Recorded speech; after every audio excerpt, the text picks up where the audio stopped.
சென்னை ஆலந்தூரில் நடைபெற்ற கிறிஸ்துமஸ் விழாவில் அமைச்சர் தாமு அன்பரசன், விசிக எம்எல்ஏ எஸ் பாலாஜி, பல்லாவரம் திமுக எம்எல்ஏ கருணாநிதி, சிறுபான்மையினர் நல ஆணைய தலைவர் பீட்டர் அல்போன்ஸ், திமுக அமைப்பு செயலாளர் RS பாரதி உள்ளிட்ட முக்கிய பிரமுகர்கள் கலந்து கொண்டனர். பாஜகவை பொறுத்த மட்டும் எதையும் செய்யக்கூடிய, அதனால இதுல இருந்து அவங்க பலவீனம் ஆகிவிட்டாங்கன்னு தெரியுதில்ல. அவங்க கூட்டணி பலமா இல்லைன்றதுக்கு அவர் இந்த வேண்டுகோளே ஒரு சாட்சி அமையதில்லை. ஆக திராவிட முன்னேற்ற கழகத்தை அவங்களால ஒன்றும் பண்ண முடியாது, எப்படியாவது யாரையாவது சேர்த்து பார்க்கலாமான்னு பார்க்குறாங்க. அதனால் தமிழ்நாட்டு மக்கள் திமுகவை எதிர்க்கிறவர்கள் யார், திமுக செய்தது என்ன என்பதெல்லாம் தீர்மானிச்சிட்டாங்க.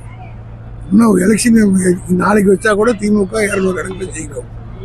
ஆக இது அமித்ஷாவில் மோடியில் யார் வந்தாலும் தடுக்க முடியாது. அதனால்தான் சில பேரை தூண்டி விட்டு பார்க்குறாங்க. ஆனால் நிச்சயமாக தமிழ்நாடு அதுக்கு இரையாகாது. இந்த வர இருக்கிற 2026 தேர்தலில் தளபதி MK ஸ்டாலினுடைய தலைமையில் தான் ஆட்சி அமையும் என்பது அவர்களுக்கு தெரிந்திருந்த காரணத்தினால்தான் இதை பண்ணுறாங்க.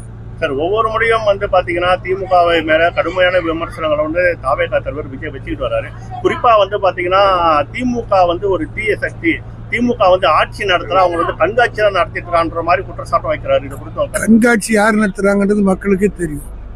அவர் தான் கண்காட்சி நடத்திருக்காரு. நாங்கள் நிஜ காட்சி தான் நடத்தி மக்களுக்கு சாதனை சாதிச்சு சும்மா வந்துட்டு போறாங்க. அதாவது கட்சி ஆரம்பிச்சதுக்காக பேசிட்டு இருக்க அவரை நாங்கள் பெருசா மதிக்க ஏற்றல.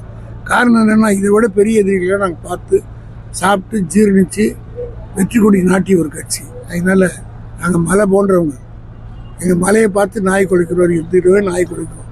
அதனால மலை குன்றி விடாது. அதனால ஏற்கனவே குலைச்ச நாய்களோட இது ஒன்றும் செஞ்சு வேண்டியது. எப்பொழுதும் சார், கடைசி கேள்வி சார், எப்பொழுதும் சூழ்நிலையே தற்போது இந்த 2026 சட்டமன்றம் மிகவும் சூடு பிடிச்ச ஒரு தேர்தலாக இருக்கிறது, அதாவது மும்முனை போட்டியாக இருக்கிறது. இதை திமுக எப்படி எத்தனை முனையாக இருந்தாலும் சரி, 3 முறையாக இருந்தாலும் 3 முனையாக இருந்தாலும் 2 முறையாக இருந்தாலும் சரி, 5 முனையாக இருந்தாலும் சரி, திமுக தனிப்பெருமையானோடு வெற்றி பெறும்.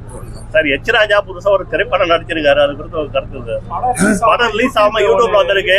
அவர் புதுசா அரசியல் பிரவேசம் முடிஞ்சு இப்போ இவ்வளவு நாள் நாட்டில் நடிச்சிட்டு இருந்தாரு, இப்போ சினிமா நடிக்கிறாரு.